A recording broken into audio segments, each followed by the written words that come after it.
సర్వాధికారియు నిరంతర స్తోత్రార్హుడు యేసుక్రీస్తు ప్రభు వారి ప్రశస్త నామంలో ఉదయకాలపు వర్తమానాల కొరకు ఎదురు చూస్తున్న మీ అందరికీ ఇమాన్యుయల్ మినిస్ట్రీస్ తరపున మా శుభాభివందనాలు తెలియజేస్తూ ఉన్నాను. క్రీస్తునందు మాకు అత్యంత ప్రియమైన దైవజనాంగమ, ఈరోజు నుండి మంగళగిరి ప్రాంతంలో 3 దినాలు స్వార్థ సభలు జరగబోతున్నాయి. ప్రార్థించండి. మీరు ఎరిగిన వారందరికీ ఈ విషయం షేర్ చేసి ఆ పరిసర ప్రాంతాల్లో ఉన్న కుటుంబాలు ఈ మీటింగ్స్లో పాలు పంపులు పొందినట్లుగా అనేకులను మీరు పురికొల్పగలరని ప్రేమతో మీ అందరికీ మనవి చేస్తూ ఉన్నాను. ప్రత్యేకంగా మంగళగిరి, గుంటూరు జిల్లా మంగళగిరి, ఓ రకంగా ఆ పరిసర ప్రాంతాల్లో నేను పుట్టి పెరిగిన ప్రాంతం. నేను సేవకు వచ్చి 8 సంవత్సరాల తర్వాత నేను పుట్టిన ప్రాంతంలో మొదటిసారి సువార్త సభలు ఏర్పాటు చేయబోతున్నాం. నిశ్చయంగా ఆ ప్రాంతానికి వచ్చిన ప్రజలకు, లైవ్ చూస్తున్న వేలాది కొలది కుటుంబాలకు దేవుని కారణంగా ఈ మీటింగ్స్ జరుగునట్లుగా హంగు ఆర్భాటాలతో కాకుండా ఆత్మీయతను పంచే కోటాలుగా దేవుడి కోటాలను ప్రతిష్ఠించినట్లుగా మీ అందరి ప్రార్థనలో జ్ఞాపకం చేసుకోమని ప్రభు పేరిట మనవి చేస్తూ, ఈ దినం ఓ ప్రత్యేకమైన వర్తమానం. నిశ్చయంగా ఈ వర్తమానం మీరు విని అనేకులకు ఈ వర్తమానం షేర్ చేయండి. ప్రతి దినం ఈ 3 సూత్రాలు పాటిస్తే జీవితంలో నువ్వు అద్భుతాన్ని చూస్తావు. అది ఆధ్యాత్మికంగానైనా, భౌతికంగానైనా, ఆర్థికంగానైనా, ఆరోగ్యపరంగానైనా, ఏ రంగంలో ఉన్నా నువ్వు దేవుని మహిమను చూడటానికి, దేవుని అద్భుతాలు నీ కుటుంబంలో నువ్వు అనుభవించడానికి ప్రతి దినం ఈ 3 సూత్రాలు జీవితంలో పాటించడం మనం నేర్చుకుందాం. ఏంటి ఆ 3 సూత్రాలు? ఆ 3 సూత్రాలు చెప్పే ముందు, ఒక డాక్టర్ ఒక పేషెంట్కి ట్రీట్మెంట్ చేయాలంటే ఆ పేషెంట్ దగ్గర డబ్బు చూడాలి. డబ్బు చూస్తేనే రోగానికి ట్రీట్మెంట్ చేస్తాడు కదా. వ్యాధికి తగినంత డబ్బు కూడా చూడాలి. అప్పుడే ఒక వైద్యుడు ఒక రోగికి ట్రీట్మెంట్ చేయటం ప్రారంభిస్తాడు. వైద్యుడు డబ్బు చూస్తేనే ట్రీట్మెంట్ స్టార్ట్ చేసినట్లుగా పరమ వైద్యుడిగా పిలువబడుతున్న మన ఆరాధ్య దైవం ప్రభు అయిన యేసుక్రీస్తు వారు నీలో నాలో దేవుడు తన అద్భుతాన్ని జరిగించాలంటే మనలో ఏం చూడాలి? ఎరిగిన వాళ్ళు కింద కామెంట్ బాక్స్లో రాయండి.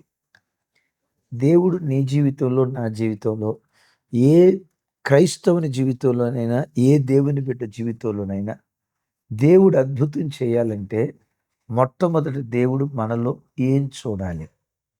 చెప్పండి. ఏం చూడాలో చెప్పమంటారా? విశ్వాసాన్ని చూడాలి. సువార్తలో అనేక చోట్ల వారి విశ్వాసమును చూచి, నీ విశ్వాసమే నేను స్వస్థపరిచింది, వారి విశ్వాసమును చూసి వారి పాపాలు క్షమించాడు. ఇశ్రాయేలీయులనైనా ఎంత గొప్ప విశ్వాసాన్ని నేను చూడలేదు. ఈ మాటలు చూస్తాం కదా. డాక్టర్ డబ్బు చూస్తేనే ఎట్లా ట్రీట్మెంట్ చేస్తాడో, దేవుడు మన ఒక్కొక్కరి జీవితాల్లో ఆయన మహత్కార్యాలు జరిగించాలంటే నీలో విశ్వాసాన్ని చూడాలి. విశ్వాసాన్ని చూడాలి. ఇప్పుడు ఒక మాట, విశ్వాసాన్ని ఎట్లా చూస్తాం? విశ్వాసం అనేది కంటికి కనబడే పదార్థం కాదు కదా. ఇప్పుడు నేనున్న హైదరాబాద్లో ఉండి ఈ వాక్యం అందిస్తూ ఉంటే మీరు ప్రత్యక్షంగా లైవ్లో చూడగలుగుతున్నారు కదా. నేను ఒక వ్యక్తిని కళ్ళతో చూడగలుగుతున్నాను.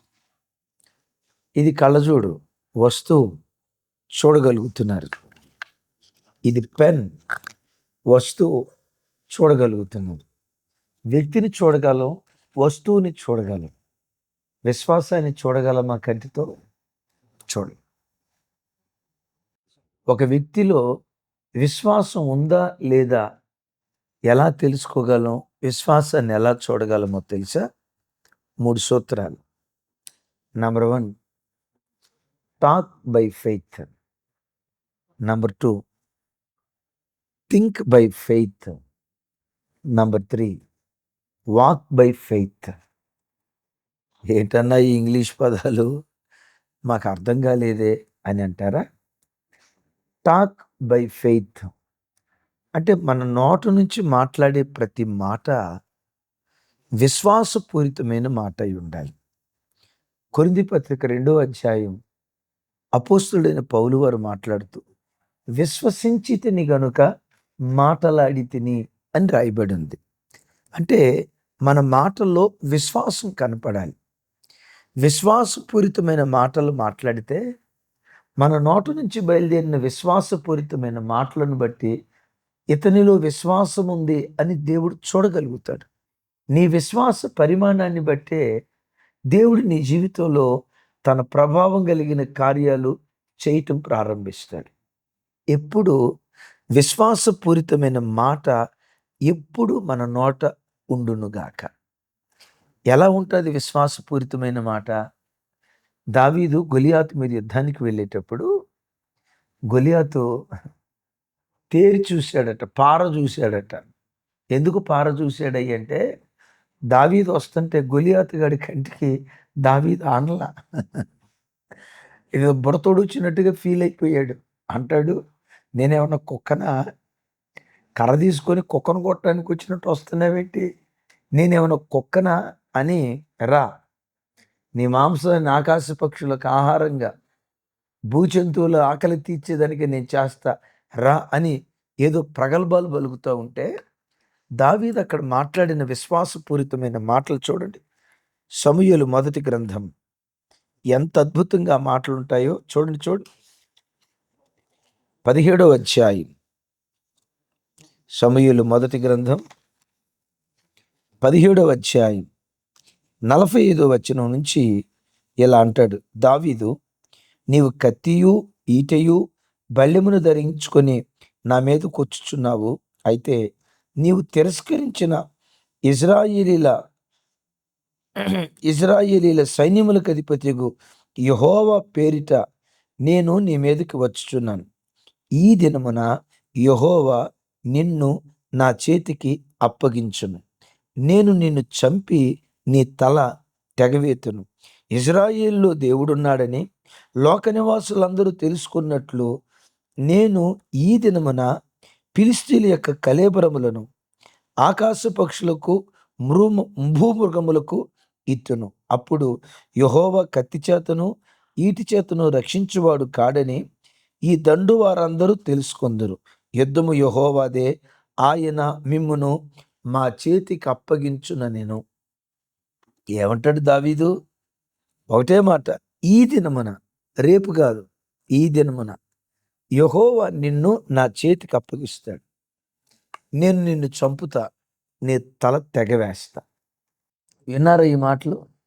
యెహోవా నిన్ను రేపు నా చేతికి అప్పగిస్తాడు అని అనలా, వచ్చే నెలలో అప్పగిస్తాడు అని అనలా. నోటు నుంచి బయలుదేరుతున్న ఆ విశ్వాసపు వాక్కు చూడండి.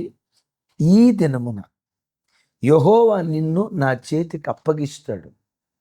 నీ జీవితంలో కూడా ప్రతి దినం, ఏ దినానికి ఆ దినం, ఈరోజే నా విడుదల దినం, ఈరోజే దేవుడు నాకు జయమిచ్చే దినం, ఈరోజు దేవుడు నన్ను గెలిపించే రోజు, సమస్యలన్నిటి మీద విజయాన్ని ఇచ్చే రోజు, ఆరోగ్యంగా బ్రతికే రోజు, ఆత్మీయ ఐశ్వర్యాన్ని అనుభవించే రోజు, శిఖరాల మీద కూర్చోబెట్టే రోజు ఈ రోజు అని ఏ దినానికి ఆ దినం విశ్వాసపూరితమైన మాట నీ నోటు నుంచి పదే పదే ఉచ్చరించు, నీవన్నట్టే దేవుడు జరిగిస్తాడు.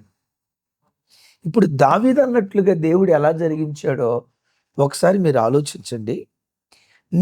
నిన్ను చంపి నీ తల తెగవేతును అన్నాడు.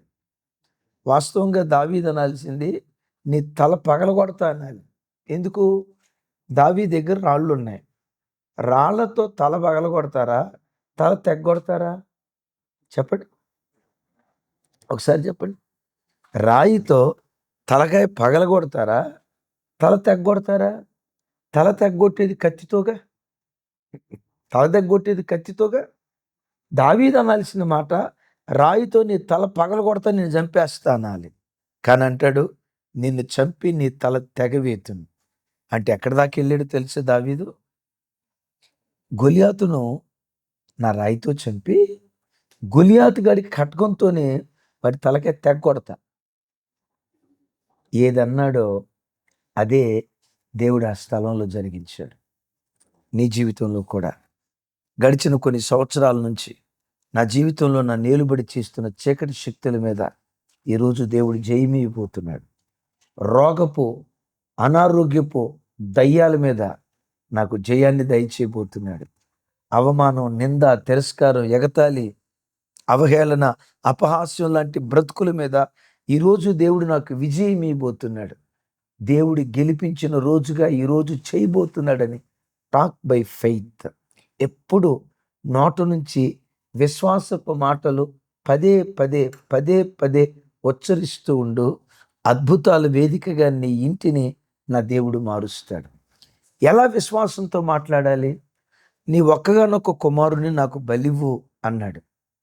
పనివారిని తీసుకొచ్చాడు మోరియా పర్వతం దాకా. ఇక్కడ పని వాళ్ళతో అంటాడు, మీరు ఇక్కడ ఉండండి, నేను నా కుమారుడు మోరియా పర్వతం మీదకి వెళ్ళి యెహోవాకు బలిపీఠం కట్టి మొక్కి తిరిగి వచ్చేదము అంటున్నాడు.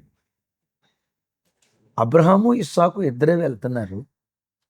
మోరియా పర్వతం మీద ఇస్సాకును బలిస్తాడు. ఇప్పుడు అబ్రహాం ఒక్కడే మిగిలిపోతాడు కదా. ఏమనాలి? తిరిగి వచ్చేదను అనాలి. సింగులర్ వాడాలి, కానీ ఫ్లోరల్ వాడతాడు. తిరిగి వచ్చేదము అంటున్నాడు. ఎందుకు ఆ మాట అన్నాడు? అబ్రహాము విశ్వాసం ఏంటో తెలుసా? నా దేవుడు కోరుకున్నట్లుగా నేను నా కొడుకును బలిస్తా, కట్టెలు పేరుస్తా, నా కుమారుడి మాంసాన్ని ఆ కట్టెల మీద ముక్కలు ముక్కలుగా అగ్నితో కాల్చేస్తా, నా కుమారుడి శరీరం బూడిదైపోతుంది. నేను ఆరాధించే దేవుడు ఎవరో తెలుసా? బూడిదలో నుండి మరలా ఇస్సాకును పుట్టించగలిగిన వాడు. ఆ విశ్వాసం ఉండటాన్ని బట్టి అబ్రహాం అంటాడు, తిరిగి వచ్చేదము అన్నాడు. అబ్రహాం విశ్వాసాన్ని దేవుడు గలపరిచి మరలా తిరిగి ఇద్దరు వచ్చేటట్లుగా చేశాడు. దీన్నే ఏమంటారు అంటే విశ్వాసపు వాక్కు, టాక్ బై ఫెయిత్. ఎప్పుడు ఎవరైనా నిన్ను పలకరించారు, అమ్మాయి ఎలా ఉన్నారు, హఠాత్ ఉన్నాం అయ్య గారు ఆయన వెనకండి, ఇప్పటి వరకు అయితే బాగానే ఉన్నాం అయ్య గారు అంటే ఇంకాసేపటి తర్వాత ఏమైనా అయిపోవచ్చు అనే కదా. అట్లా అనొద్దు. ప్రతి సందర్భంలో నోట నుంచి విశ్వాసం తొక్కిసలాడే మాటలు రావాలి. పరమగీతాల్లో ఒక చోట రాసి ఉంటుంది, నీ కందరం దావీదు కట్టించిన గోపురంతో సమానం, ఆ గోపురం మీద డాలులు వేలాడుతున్నట్లుగా నీ కందరం మీద డాలులు వేలాడుతున్నాయి అని పరమగీతాలు 4:4లో రాసి ఉంటుంది. కందరము అంటే మెడ, మెడ మీద ఏం వేలాడాలట? డాలు వేలాడాలి. డాలు వేలాడటం అంటే ఏంటి?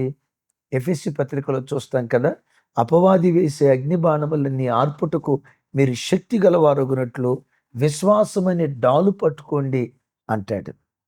అంటే దాని అర్థం ఏంటో తెలుసా?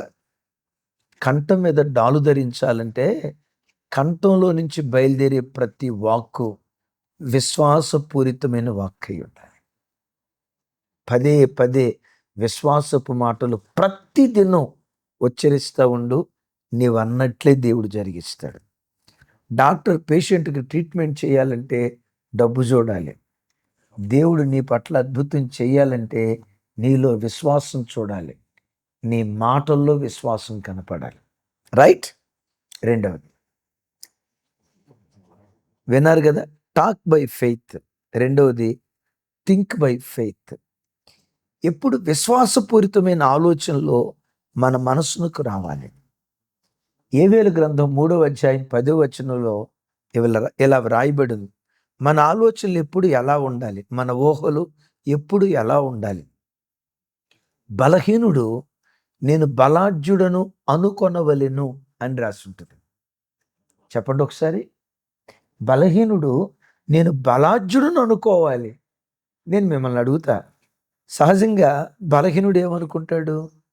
నేను బలహీనుణ్ణి, నేను బలహీనుణ్ణి, నేను బలహీనుణ్ణి అని అనుకుంటాడు.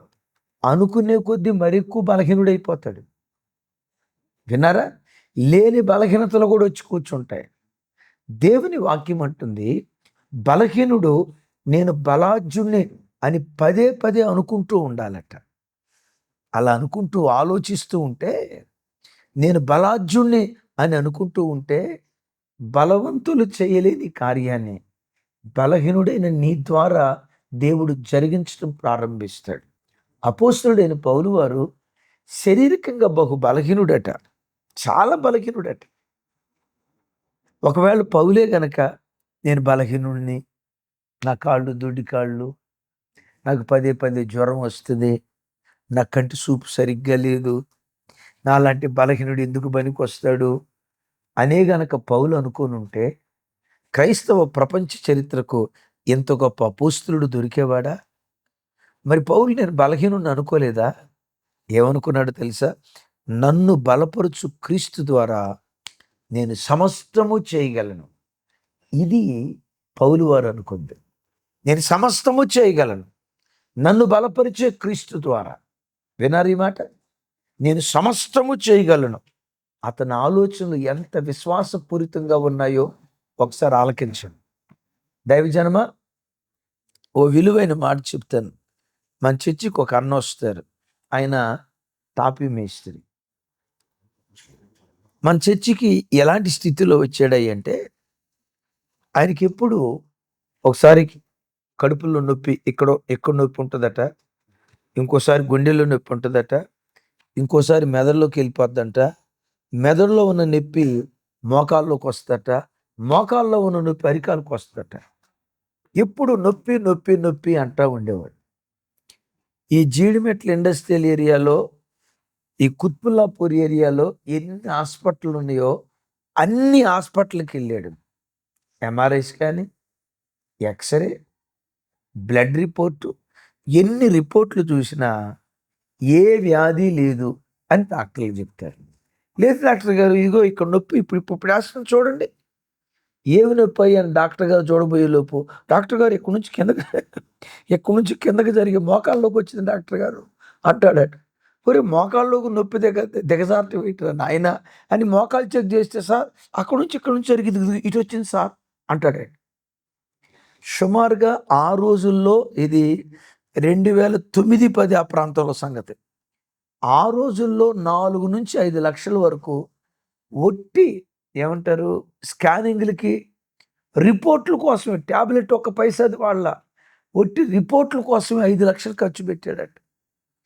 ఇక హాస్పిటల్కి వెళ్ళిందే వెళ్ళి, ఈ హాస్పిటల్కి వెళ్ళిందే వెళ్ళి, పదే పదే వెళ్తే ఎన్ని రిపోర్ట్లు వచ్చినా ఏమీ లేదని వస్తుంది.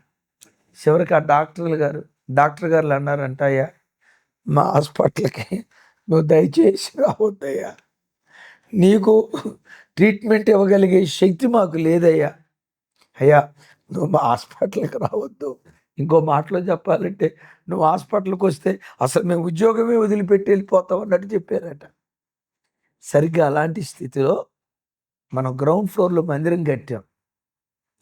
అప్పుడు మందిరానికి వచ్చే టాపీ మేస్త్రి, ఏంటయ్యా అన్నాను. అప్పుడు తన వివరాలన్నీ చెప్పాడు. అప్పుడు కూర్చోబెట్టి ఇదే మాట నేను చెప్పాను. ఏం చెప్పాను తెలుసా తమ్ముడు, ఈ రోజు నుండి నాకే నొప్పి లేదు. దేవుని కృపను బట్టి 2000 సంవత్సరాల క్రితం యేసు క్రీస్తు వారు గాయపరచబడిన, ఆయన అనుభవించిన గాయాలను బట్టి నాకు స్వస్థత కలిగింది. నాకే నొప్పి లేదు. I'm complete all right. నాకే బలహీనత లేదు. నేను మంచి ఆరోగ్యవంతుని. నాకే రుగ్మత లేదు, ఏ కడుపుల నొప్పి లేదు అని పదే పదే అనుకుంటూ ఉండు. నీ ఆలోచనలో అనుకుంటూ ఉండు, రోగం మాయమైపోద్ది అని చెప్పి అడిగా. ఆయన పేరు కుమార్ కడుపుల నొప్పి ఉందా అన్నాను. లేదన్నా తగ్గిపోయింది అన్నాడు. పదే పదే ఇలా అనుకుంటూ ఉండు, నీ ఆలోచనలు నిన్ను బాగు చేస్తాయి. నీ ఆలోచనలను చూసి, నీ ఆలోచనలో ఉన్న విశ్వాసాన్ని చూసి దేవుడు బాగు చేస్తాడని. ఒక నెల రోజులు దేవుని వాక్యాన్ని పట్టుకొని, ఇది మిమిక్రీ కాదు, లేకపోతే ఏమంటారు మెస్మరైజింగ్ చేయటం కాదు, లేకపోతే హిప్నాటిజం కాదు. దేవుని వాక్యపు ఆధారం. బలహీనుడు నేను బలాఢ్యుని అనుకోవాలి, రోగి నేను ఆరోగ్యవంతుడిని అనుకోవాలి, తెలివి తక్కువవాడు నేను తెలివి కలిగిన వాడిని అనుకోవాలి. విన్నారా? పదే పదే అలా అనుకుంటూ ఉంటే నీలో కలుగుతున్న విశ్వాసపు ఆలోచనలు చూసి దేవుడు పనిచేయటం ప్రారంభిస్తాడు. రెగ్యులర్గా అట్లా అనుకుంటూ ఉన్నాడు. దేవుని కృప. ప్రతి బలహీనత నుంచి దేవుడు ఆ బిడ్డకు పరిపూర్ణమైన విడుదలిచ్చాడు. ఎందుకు ఆ బిడ్డకున్న రోగం ఏంటో తెలుసా? నాకు ఆరోగ్యం బాగాలేదు, ఆరోగ్యం బాగాలేదు, ఆరోగ్యం బాగాలేదు అనుకోవటమే ఆయనకున్న రోగం. విన్నారా? నాకు బాగాలేదు, బాగాలేదు, అక్కడ నొప్పి, ఇక్కడ నొప్పి అనుకోవటమే ఒక రోగం. విశ్వాసపు ఆలోచన ద్వారా దాన్ని జయించాలి. మూడో మాట చెప్పమంటారా? Talk by faith, think by faith. మూడోది వాక్ బై ఫెయిత్. నువ్వు చేసే ప్రతి పని కూడా విశ్వాసం కనపడేటట్లుగా చేయాలి. ఎట్లా? ఇప్పుడు మీటింగ్కి వెళ్తున్నావు, ప్రభా నువ్వు మంచి వాతావరణం నాయన అని ప్రార్థన చేశాం. ముగింపులు అంటాం కదా, నువ్వు మంచి వాతావరణం ఇచ్చినందుకై స్తోత్రం, నువ్వు మంచి వాతావరణం ఇచ్చినందుకై స్తోత్రం అని స్తుతించావు. దేవుడు మంచి వాతావరణం ఇచ్చాడు, డౌటే లేదు అని చెప్పి ఆ ప్రార్థనకి వెళ్తా గొడుగు పట్టుకొని వెళ్తే అప్పుడు మన క్రియల్లో విశ్వాసం ఉన్నట్లే? ఒకసారి ఆలోచించండి. క్రియల్లో విశ్వాసం ఎలా ఉంటుందో, భర్తిమయ్య అనే వ్యక్తి త్రోవ పక్కన భిక్షాటం చేసుకుంటున్నాడు. సహజంగా ఆ రోజుల్లో త్రోవ పక్కన భిక్షాటం చేసుకునే వాళ్ళు ఎలా భిక్షాటం చేసుకుంటారా అంటే, ఓ బట్ట పరిచి బట్టకి వైపులు తాను కూర్చొని ఆ బట్ట ఎదురుగా దాని మీద ఒక డబ్బా పెట్టి కొడతా ఉంటారు. చిల్లర పైసలు వేసి, బాబు భిక్షాందేహి. యేసు ప్రభు ఎప్పుడైతే రా నేను స్వస్థపరుస్తాను అంటే వాడు దిగ్గున లేచి బట్టను పారవేసి అని రాసింది. బట్టను పారవేసి అని రాసింది.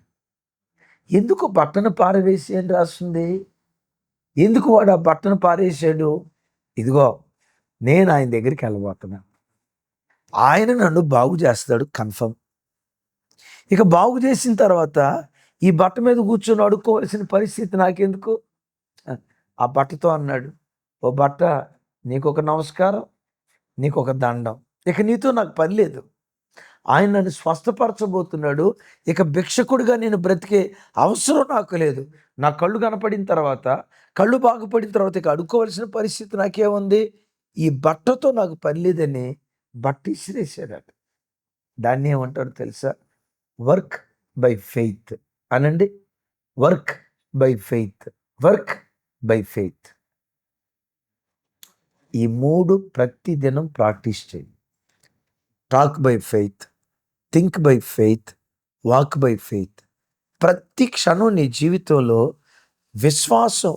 విశ్వాసం నీ నడకలో తొక్కిసలాడేదై ఉండాలి. ఎందుకన్నా ఈ విశ్వాసం మనకు అవసరం అని అంటారా? ఇందాక చెప్పే కదా, డాక్టర్ వైద్యం చేయాలంటే డబ్బు చూస్తాడు, దేవుడు వైద్యం చేయాలంటే విశ్వాసం చూస్తాడు. ఆ విశ్వాసం నీలో ఉంటే, బైబిల్లో తిమోతి పత్రికలో చోట పౌలు గారు అంటాడు, విశ్వాస మర్మమును అంటాడు. మిస్టరీ ఆఫ్ ఫెయిత్, విశ్వాస మర్మమును అంటే విశ్వాసము మర్మయుక్తమైన కార్యాలు జరిగిస్తుంది. మర్మం అంటే ఏంటి? వీ కాంట్ ఎక్స్ప్లెయిన్, దాన్ని వివరించలేము. ఎలా జరిగింది ఇది? ఎలా జరిగింది ఇది? నేను ఒక మాట అంటా, ఆ రోజుల్లో వర్షాలు పడినప్పుడు మేఘమదనం చేశారు. మేఘాల మధ్యలోకి, వినండి, మేఘాల మధ్యలోకి అదేదో కెమికల్ పంపించి వర్షం కురిపించారు. ఎట్లా వర్షం కురిసింది అని అంటే, కెమికల్ పంపించారు, వర్షం కురిసింది. ఇది మిస్టరీ కాదు. మిస్టరీ అని దేన్ని అంటారో తెలుసా? ఏలియా ప్రార్థన చేశాడు, వర్షం కురవాలి అన్నాడు, వర్షం కురిసింది. ఎలా కురిసింది? వివరించలేడు. కన్యక ఎట్లా గర్భవతి అయింది? వివరించలేదు. చచ్చిన శవం ఎలా బ్రతికింది? వివరించలేదు. దేవుని అద్భుతాలు వివరించటానికి మాటలు చాలు, మిస్టరీ. అలాంటి మిస్టోరియస్ కార్యాలు దేవుడు నీ బ్రతుకులో చేయాలంటే నీలో ఉండాల్సింది విశ్వాసం, విశ్వాసం, విశ్వాసం. అందుకని ప్రతి దినం ఈ 3 ప్రాక్టీస్ చేయి. విశ్వాసంతో మాట్లాడు, విశ్వాసంతో ఆలోచించు, విశ్వాసంతో పనిచేయి. నీ బ్రతుకును ఒక అద్భుతాల వేదికగా కృపగల దేవుడు మార్చునుగాక. రైట్. ప్రార్థన చేస్తాను. సాయంత్రం మంగళగిరి మీటింగ్స్లో కలుసుకుందాం. ప్రార్థించండి, పాలు పంపులు పొందండి. తండ్రి, మీకు స్తోత్రాలు. ఈ ప్రార్థనలో ఏకీభవిస్తున్న ప్రతి కుటుంబంకై వందనాలు. నైనా, మాలో విశ్వాసం చూడాలని మీరు కోరుకున్నారు. ఆ విశ్వాస పరిమాణం రోజు రోజుకు అధికమగునట్లుగా మమ్మల్ని బలపరచండి. మేమెన్నడూ విశ్వాసంలో సన్నగిల్లిపోకూడదు. సముద్రం నీళ్లతో నిండుకున్నట్లుగా మా అంతరంగం బలమైన విశ్వాసంతో నిండుకోవాలి. నా చేతులెత్తి దీవిస్తున్నాను. ఈ ప్రార్థనలో ఏకీభవిస్తున్న బిడ్డలను జ్ఞాపకం చేసుకొని వారి తల్లి వంశంలో, తండ్రి వంశంలో ఎవ్వరూ దీవించబడనంతగా, ఎవరు బ్రతకలేనంత భక్తి జీవితం ఈ ప్రార్థనలో ఏకీభవిస్తున్న ప్రతి బిడ్డ బ్రతుకుదురుగాక, శిఖరాల మీద కూర్చొందురుగాక, తలమానికగా ఒక్కొక్క కుటుంబాన్ని నింపుదురుగాక. నీ పిల్లల చేతులు ఎప్పుడు ఇచ్చే చేతులుగా ఉండాలి. మోయబడిన గర్భాలు తెరుస్తున్నందుకు స్తోత్రాలు. సంతానలేమితో బ్రతుకుతున్న బిడ్డల జీవితాల్లో ఇస్సాకు లాంటి నవ్వును పుట్టించే బిడ్డలను మీరు ఇవ్వబోతున్నందుకు స్తోత్రాలు. చాచే చేతులు ఇచ్చే చేతులుగా, దించబడిన తల పైకెత్తబడే తలగా మీ మహిమ కొరకు మీరు చేయుదురుగాక. సమస్త ఘనత, మహిమ, ప్రభావాలు మీకే ఆరోపిస్తూ యేసు నామం పేరిట ప్రార్థించి స్తుతించి పొంది ఉన్నాం తండ్రి. ఆమేన్. తండ్రి అయిన దేవుని ప్రేమ, కుమారుడైన యేసుక్రీస్తు వారి దివ్య కృప, పరిశుద్ధాత్మ దేవుని సహవాసం మనకు సకల పరిశుద్ధులకు సదా తోడై ఉండి నడిపించునుగాక. ఆమేన్. ఆమేన్. ఆమేన్. థాంక్యూ.